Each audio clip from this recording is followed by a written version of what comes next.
Even for jiu-jitsu, I feel like 8 weeks is like you can get in crazy shape. It's not super long, so you're obviously gonna get injured and whatever, but you're not gonna like really ruin your body. And always like, at least for me, I do like 8 weeks, and then the last week is like you just kind of do nothing. Yeah. In the training room, there's a lot of good people that are like getting good results. Like he'll tap right when he has to tap. It's exhausting rolling because like I'm better than you, so like I take his back. And then you start hunting, right? Yeah, and now I'm like, man, I'm so tired. Like, why am I so tired? You know what I mean? Because you try to you committed so many times and didn't get it, and also that creates frustration. It's like when I tell people like, how do I become a good partner as like a white belt? Become hard to like finish.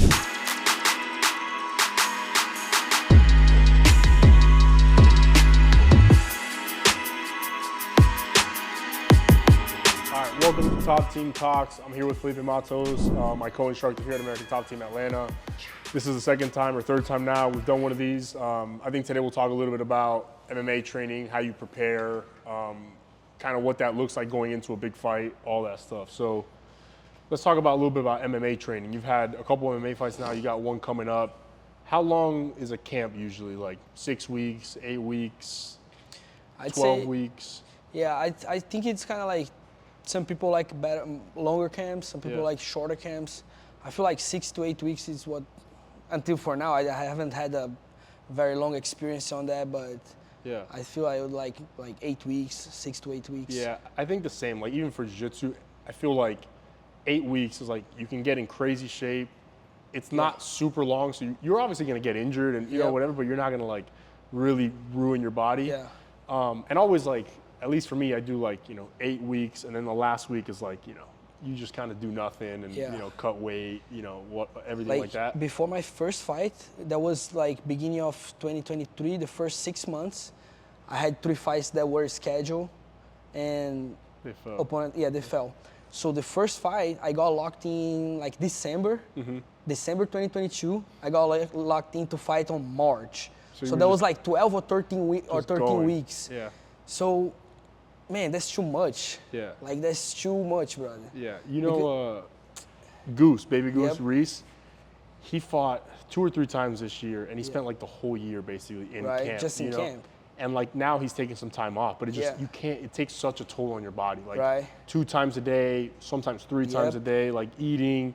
And it's just hard, man. Like, and you're gonna get injured, you know what I mean? Like you're gonna have, a wrist is gonna hurt, your knee's gonna hurt, And I feel like the 12-week camp is too much because like, as you said, everything can happen. Like the chance of the fight, fall down is like, I feel it's bigger, you know what I'm saying? When it's like 6 weeks, bro, 6 weeks, bro. Like we locked in 6 week fight, And then you're done. And it's like 12 weeks, man. It's too much.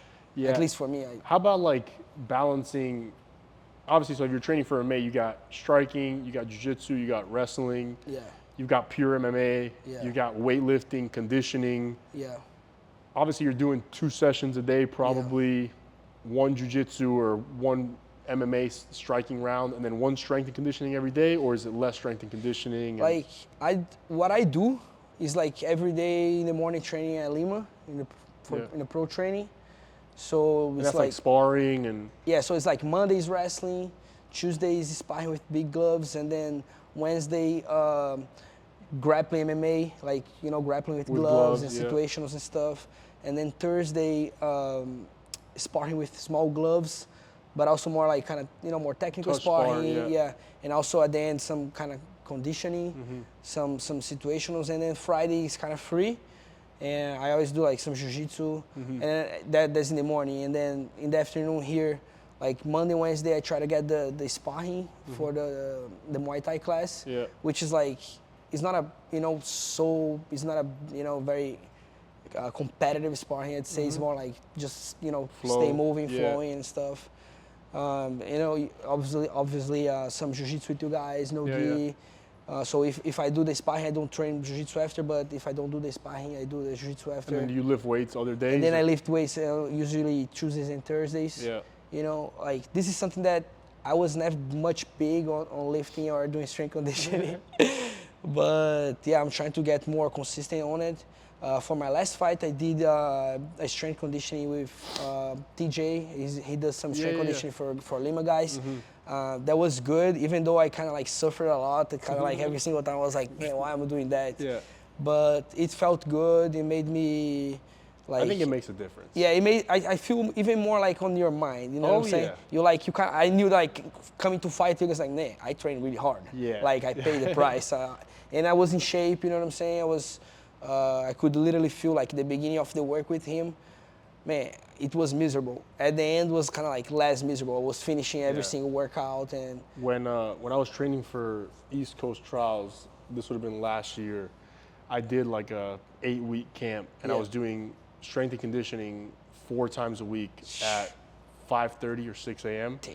with this guy Jamal Powers, who's awesome. He worked with Reese before, and he works with a lot of NBA and basketball athletes. Yeah. And man, the warm-up every morning would be 5-calorie sprints on the bike, on the air dam. The warm-up. And we would do like 10. Right. And I'm like, bro, it's 5:30 Exactly, in the morning. just the warm-up. I'm fucking exhausted. You know what I mean? Like, you're already like, man, what is... And then the workout was like an hour after that. But I was in crazy shape, and I felt like confident going in because I was like, man, you know, like, nobody's waking up at 5 a.m., you know, like Monday, Wednesday, Friday, and then I would do Sundays before open mat, and then I would go to open mat and train. Like nobody's doing more than you, right? You know, like, man, and harder than me, nobody's in. Yeah, and honestly, you feel the difference. Like, I didn't get a lot bigger, but even like when everybody would start to get tired, endurance, man. Your muscular endurance just that doesn't feeling go. there's that feeling that you're like, no matter what, I'm gonna go. Yeah, I'm gonna keep it going. And honestly, those workouts were less like heavy lifting. They had heavy lifting, but it was a lot of like endurance type stuff. You know what I mean? Same Like, with him. yeah, and Same it's brutal, man. Like, Yeah. I'd rather do the heavy lifting. Heavy lifting is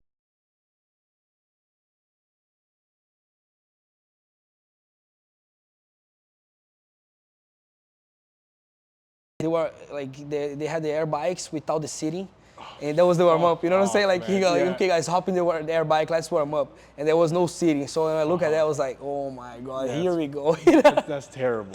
Yeah, man, yeah. That bike is honestly, that's I think the best way to get good conditioning for MMA or jiu-jitsu. Yeah. You just do like 30 seconds hard, 10 seconds off, and then. And we were doing exactly like you said, not much heavy. It wasn't nothing heavy. No. But it was like, you know, sometimes going to the bench press and doing like 100 reps without no weight. Yeah, yeah. So, I mean, in the beginning, you're like, It's okay, easy. 20, Yeah, 30, but 40, then you're, 70, yeah. you know, And it was funny too because this guy that I was working with, Jamal, we would work out early, and I don't complain while I'm doing it. You know, I just do it. Yeah. And he would kind of mess with me. Like, he wouldn't tell me what the workout was, you know? Yeah. And he wouldn't tell me like how many sets we had to do.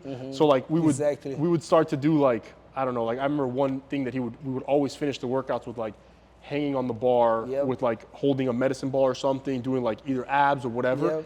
And he'd be like, all right, like hop up. And I'm like, how long? He's like, just hop up. Go. Yeah, just go. And then you could see you could see the clock, you know, and like 30 seconds, 45 seconds. And you don't know how long, right? You're like, and then he'd eventually, when he sees you like about to like just fail, he'll be like, all right, time. Man, like, you know, and then you're like, and he knows, like, I was like, all right, I'm gonna trick him, like, I'm gonna act tired, but he knows I'm not tired, you know, so he'll like let it run. And that's one of the things too, like, for me in jiu-jitsu, you know, we have Jukao, obviously, who's like, you know, head coach, but we don't really have like a coach in a lot of ways, you know? But for you, when you train for MMA, you have Douglas, Diego, Brantley, all these guys. How important is it to have like somebody running your workout? Like, man, honestly, like, I feel that after I got a little closer to Jukao, it changed it a lot because, as you say, like sometimes you have too many people, you know what I'm saying? And not necessarily they talking the same language. So sometimes you do something with him, with some guy, and you're going in a way, and another guy, you're going another way. But then, like, on my last camp, I did a lot of early morning trainings with Jukao at his gym. So even sometimes before going to Lima, at 10, I was meeting him at 7, and he was doing like really basic stuff with me. So I kind of like, as you said, same thing you said, I feel like I had kind of like a direction, somebody that I could look at and say, man, whatever you guys say, I'm gonna do it. Like, he knows way more than me, he's done that multiple, like, of course. And then whatever. So he was doing very basic stuff, and I was just following what he was saying. But before I started working like more one-on-one with him, I was kind of like having a hard time just finding basic, like my rhythm, my stance. Some days I was doing more like this or more like that, and didn't have.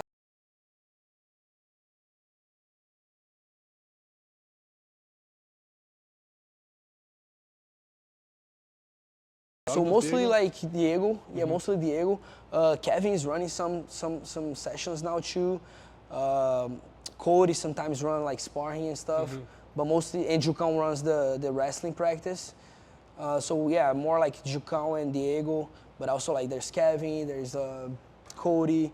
So all around like just good guys, you know what I'm saying? Kevin's doing a lot of like grappling for MMA, you know what I'm saying? After session, he always like talk things and show things. And I just feel like there's a lot of really smart people there. Yeah. You know, in the training room, there's a lot of good people that are like getting good results. Yeah, I mean, Cody's in the UFC. Yeah, right? Cody's in the UFC. There's Carl Williams on UFC too. Yeah, he's a big guy, right? He's like two. Yeah. He's like, hey, he's heavyweight or light heavy? Heavyweight. Yeah. And there's also, I mean, other guys doing smaller promotions, CFFC and Fury. Yeah.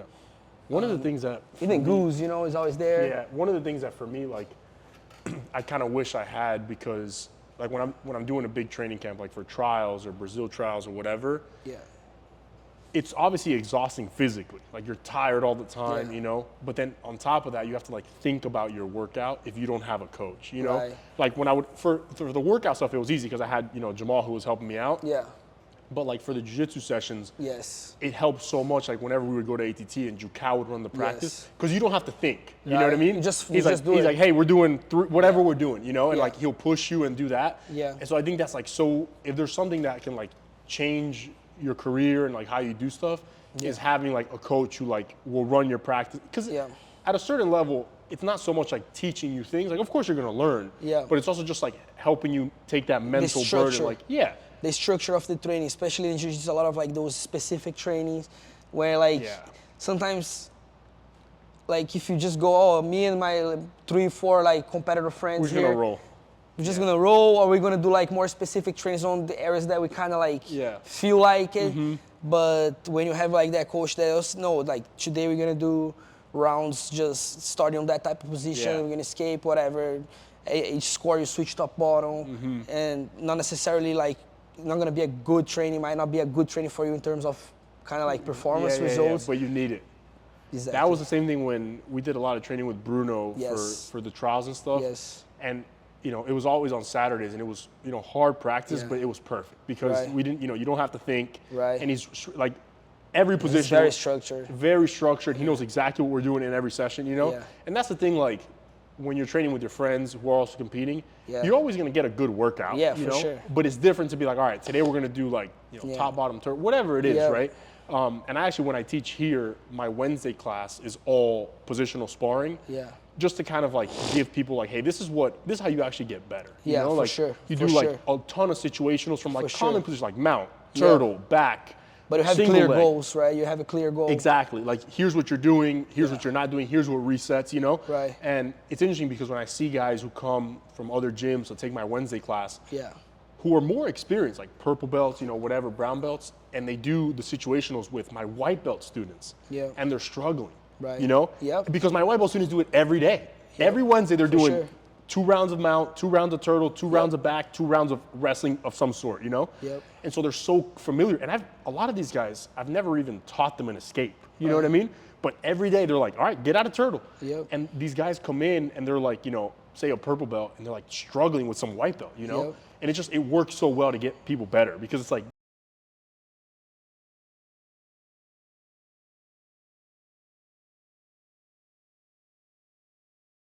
He's Roger Gracie nephew, and he did his prep for Worlds with Roger, and that was something that he brought it up like super strong about Roger, because at the end of his career, after like winning multiple titles and double gold IBJJF everywhere, whatever, he made that super match, that super fight with Buchecha. I remember. That was like, I don't know, maybe 2013, 2012, I don't know. 12 or 13, yeah. 12 or 13 like, sounds right. Long time ago, but the one thing that happened, like Roger had moved to London, and you know he opened up a school. So He had nobody. Yeah. You know what I'm Especially saying? when you're Hodger, He was 230, like exactly the best in the world. Yeah. So Hiron, like, I was asking him, about like how did you manage to, like, because he won. I mean, I don't think he finished Buchecha. I don't No, remember. but he won. Yeah, he won. And Buchecha was was in his like prime. Exactly. Yeah. So he'd say that was just like specific training. You know what I'm saying? Because if you're training with a white belt, You can't just roll. Boy, if you're gonna roll, right? But if you put the guy on top of you and mounted, like, Yeah. and giving him the reactions, the instructions, say, Yeah. man, do this, keep your knee tight, whatever. He's gonna be eventually, after a while, he's gonna start becoming like a dangerous partner to be on that specific position. Yeah. Right. So he said that he was just doing specific training from everywhere. Yeah. And then even when he was rolling, he was trying to be specific with his partners. Like what he wants to do. Yeah, I'm just gonna finish him that way, bro. In this way. Yeah.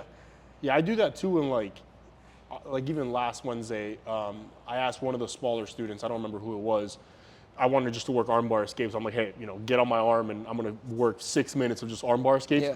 If I did a regular roll with that person, you know what I mean? Like, it's not gonna be a good round, Right. like, because they're new, you know what I Right. mean? But if I put them on an armbar, you know what I mean? And I'm like trying to escape, like, Right. I got caught a couple times, Yep, like, yep. he's Yeah, cranking your them arm's out. already stretched. Exactly, it's like, it's gonna be hard, Yeah.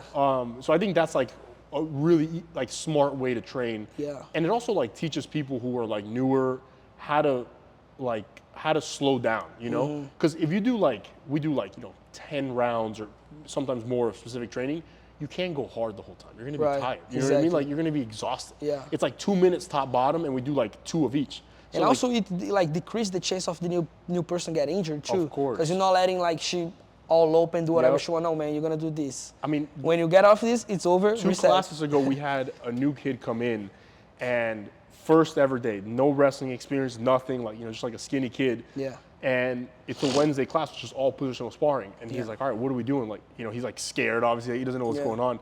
I'm like, hey man, the first round is top, bottom, mount, And so he's like, all right, I'm like, hey, this is the position, like top, bottom, mount.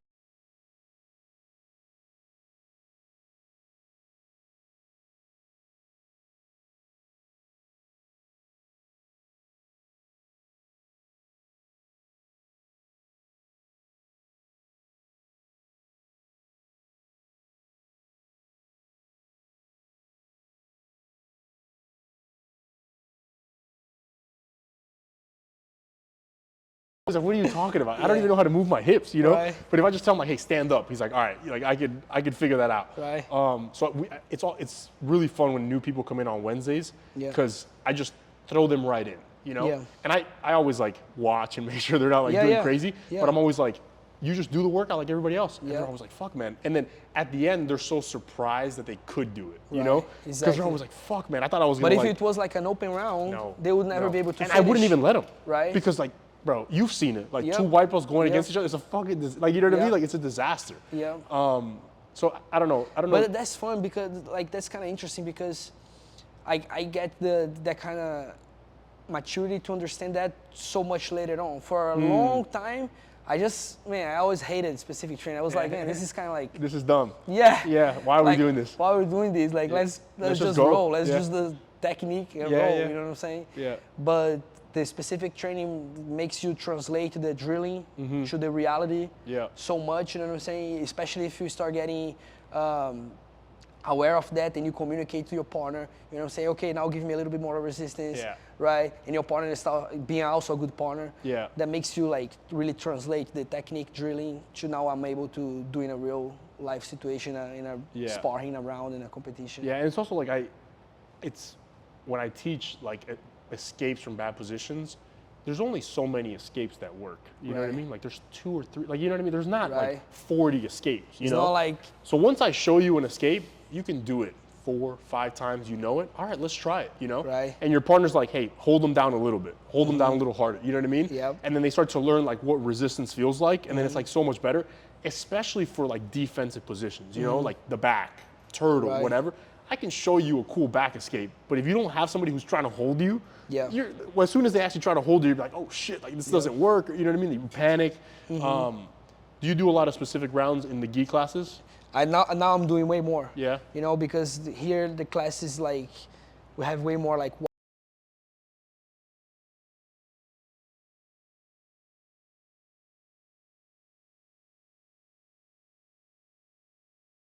something happen, if any of those happen, reset, yeah. or mount, or Yeah. like bottom side control, stuff like that. You know, but as I say, when I was like coming up and training, I always hated specific training. Like, I always like, and that was like something that kind of later on, you know, I felt difficult because on my head was like, man, to escape it is just don't get caught. You know what I'm saying? Yeah, don't get put there. Yeah, like how escape an armbar. Don't get put in an don't get armbar. put Like, in an oh, armbar. don't let them take your back. Yeah. I mean, that's good to, you know, Of have course, that but you mentality also on have to don't know how give to up get and stuff. out. Yes. Yeah. You know, because when it happens, you need to be methodical and like Like you know what how I'm to saying? not panic.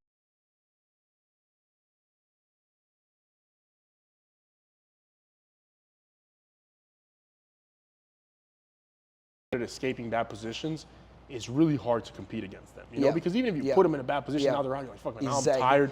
Yeah, Like, that's like a really good way to kind of like match up against better opponents, right? Especially, I mean, at the gym, for example. Yeah. A good way to, man, sometimes you're not technical yet, but if you be hard to submit, it's already like, man, because people are going to put you in bad positions of course, but and then they're you're not hard going to to tap. finish. Yeah.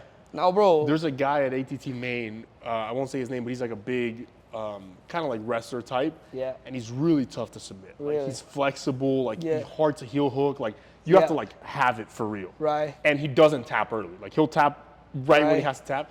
It's exhausting rolling with him. Right. Because like, you know, I'm better than he is, so like I take his back. And then you start hunting, right? And yeah, like, no, and now I'm whatever. like, man, I'm so tired. Like, why am I Right. so tired? You know what I mean? Because you try to like, you committed so many times Yeah. and didn't get it. And Yeah. also that creates frustration. That's like when I tell people like, how do I become a good partner as like a white belt? Become hard to like finish or hold in bad positions. Right. Because everybody who's good is gonna want to train with you because they're like, Right. man, this guy's like, Yep. maybe you could pass his guard, but Yep. he's like immediately back, and you're Yep. like, God damn, like how do I actually like make this happen? You know? Yep. One thing that around the MMA training that I've been doing a lot with Reese is swimming. Nice. Do you do any swimming for your camps? No. You don't like to swim? No, I mean, it's not that I don't like. I think, man, I never put much like. I learned how to swim when I was a kid. Yeah, yeah. And I mean, I swim like just when I go to a whatever. to a lake, whatever, to a waterfall, but not like. Yeah. I never swim like a long It's hard, distance. man. I know. It's hard. Yeah. Like, it's crazy because it feels like. So Reese is a really strong swimmer. Really? Like, yeah, he doesn't have good form, Yep. but he's just strong and has good Yep, cardio. yep. And we'll go to the pool and swim, and we'll do like 500 meters, 800 Really? meters, you know, whatever. Yep. Man, it's crazy because you start out and it's easy. You know, you're just like going, you know, whatever. And then Yep. like lap 3, lap 4. You're like, man, Yep. I feel like I'm gonna die. You know what I mean? And it's just Yep. swimming, you know? Right. But it does help the cardio. Like I feel the difference, you Yeah. know? And it's also like, it's such low impact that like a lot of times we'll train and then we'll swim after. Right. Because you could swim slow. No It's injury, still- like- no injury, no Yep. chance of injury. Like when Yep. I was like, my knee was messed up, my ankle, my wrist, I would just like go swim. That's nice. And it's also like, it's a weird workout. Like if you want to make it hard, you could like go, you You know? push, right? If you, even just a little bit, you know what I Yep. mean? And it's also like similar to jiu-jitsu and MMA because like you have to hold your breath obviously for a period of time. So it's that weird like controlling your breathing, and the more You tired gotta you focus, get, right? You gotta focus on like the more keeping that tired you pace. get, you're like, oh shit, I want to breathe more, but you can't, you know? So swimming has been like a big, like you got to try it, man. Yeah, I'm gonna try for sure. It's good. I wanna try like something that kind of like happened for me running, for example.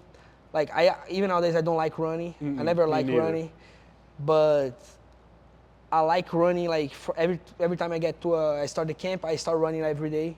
Couple miles. Couple miles, like 3 miles a day. And then what I realized is like, man, the first 10, 12 minutes for me are very hard, man. It's like, Really? man, I want to stop. Like, And then after- I got anxiety. I was like, I want to jump off the treadmill, and you know what I'm saying? I start feeling like my back, hurt a little knees bit. hurt, whatever. And then after minute 12, 13, it just becomes kind of to a like flow. a peace. You know Yeah, what you I'm get to saying? It's just flow. like, boof. Yeah. Everything's connected, the Yeah. breathing and everything. So I feel like maybe that happened the same on the swimming. Because I feel like that swimming, man, like I get one lap, I go back and forth, and I'm already like, man, I'm good to go. Like, Yeah. I don't want to So we did the one by Lifetime here, we'll wrap up, it's 25 meters one way. So you do, It's like Olympic. no, half. Half, okay. Yeah, Olympics 50. Semi-Olympic, yeah. Yeah, so if you want to do 500 meters, you got to do, if it was a fit, you do 10, but 10, this yeah. you do 20, right? So Okay. 1, 2, 1, like that. Yeah. Man, 500 meters is not super far, but it's pretty Right. far, Yep. On like lap 5, you're like, hold on. You know what I mean? Like, you know what I mean? Like, Yep. you're like, I want to stop, you Yeah. know? And then the one that's good too is me and Reese will do, he swims down and back, then I go. And then he's resting while I swim like that. Right. So it's like relay style, you know? Nice. And so it's hard because the faster you go, the less time they have to recover and the more tired they get. So it's like that game of like, I better go fast. So he's tired, so he goes slow, you know what I mean? Yep. And then you keep going, and by the 10th lap, you're like ready to fucking die. Right. You gotta come with us one day. We gotta go let's swimming. do it. We gotta I'm go game. swimming. Yeah, For it's sure. gonna be good. All right, guys. Thanks for tuning in to Top Team Talks, talking a little bit about MMA training, conditioning, how you prepare, all that stuff with Filipe Mato. So thanks, Felipe. And tune in next time, like, subscribe, send it to your grandma.